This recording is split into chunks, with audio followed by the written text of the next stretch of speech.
Thank you. A city divided. Some people in Pueblo either outraged or excited about an abortion clinic coming to the community.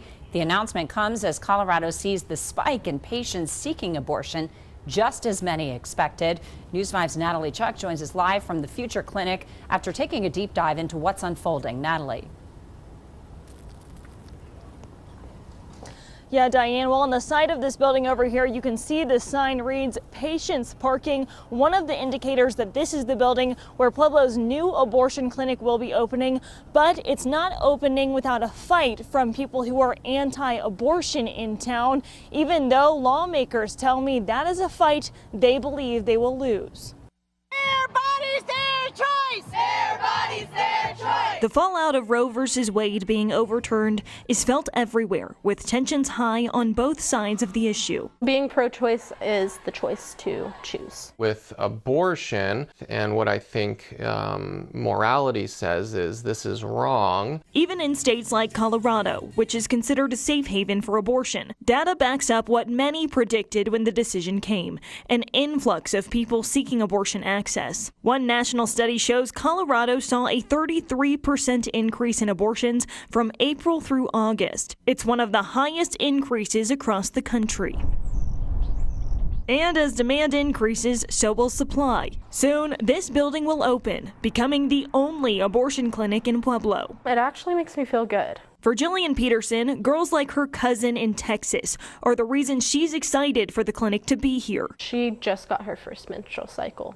So to think that anything can happen to her at this point, and them being in a state that does not allow it, it's kind of scary.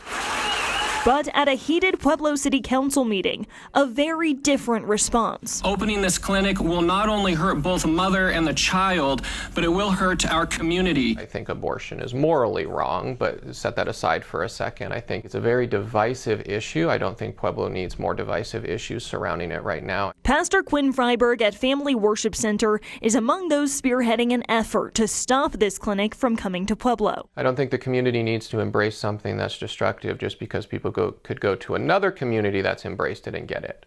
So our focus should be what is healthy for Pueblo, what is going to bring unity in Pueblo. I'd like to introduce this ordinance that I have here in my purse. People against the clinic want to see an ordinance on the books similar to one in Hobbs, New Mexico, which blocks abortions in the city despite state law. It reads in part, the City of Hobbs City Commission calls upon the United States attorneys for the District of New Mexico, both present and future, to investigate and prosecute abortion providers and abortion pill distributors networks. Any way that you try to stop access to abortion here in Colorado is going to be something that goes against our laws. Pueblo State Representative Danae Esgar sponsored Colorado's Reproductive Health Equity Act that became state law in April. She says the reason no ordinance will be upheld in Pueblo, even if it passed, is right here in black and white, reading on page 4, part 4. A public entity shall not deprive, through prosecution, punishment, or other means, an individual of the individual's right to act or refrain from acting during the individual's own pregnancy. It goes on to say, nothing in this part 4 may be construed to authorize a public entity to burden any individual's fundamental rights relating to reproductive health care. Despite clear disapproval from the crowd, Pueblo Mayor Nick Gradizar insisting he cannot stop the clinic from opening. If a business that wants to open meets all the requirements in terms of their building codes, their land use codes, and things like that, they're entitled to get a business license from the City of Pueblo. And I can't imagine any other circumstance where the citizens of this community would want to say to the mayor, even though they meet all the requirements, don't give them a license. As the fight to stop the clinic charges on, so do the women who want to see it open. I've had people get up in my face and try to push me. Like, they get up like really close. But you can't stop fighting for women's rights at this point. They tried to tear it down, we're just going to build it back up.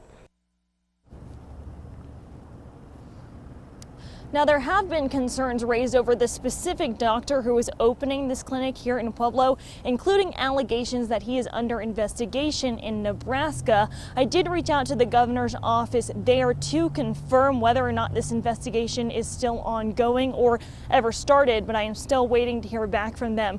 I did also try multiple times to reach out to the doctor himself and the other clinics he owns in other states to ask about these concerns and find out how late abortion services will be offered in a pregnancy here at this clinic, but I have not gotten a response. I also reached out to our Attorney General to find out if an ordinance like the one in Hobbs, New Mexico would last here in Colorado. This is what the office told me. They told me, quote, "The Attorney General's office would need to see actual language. We can't comment on a hypothetical. What I can tell you is Attorney General Weiser is committed to defending the Reproductive Health Equity Act and challenging unlawful acts that violate the law."